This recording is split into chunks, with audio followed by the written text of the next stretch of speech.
Oke, halo semua. Pada kali ini saya akan membagikan tips, yaitu bagaimana cara mengatasi lem pada midsole yang terlepas seperti ini. Oke, kita lanjut ke prosesnya. Pertama-tama saya akan memperlihatkan bahan-bahannya, itu ada lem, gunting, dan juga lakban.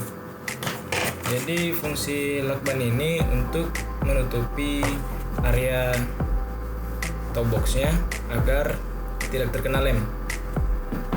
Oke. Sebelumnya kita lem dulu.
Oke, videonya sampai di sini aja.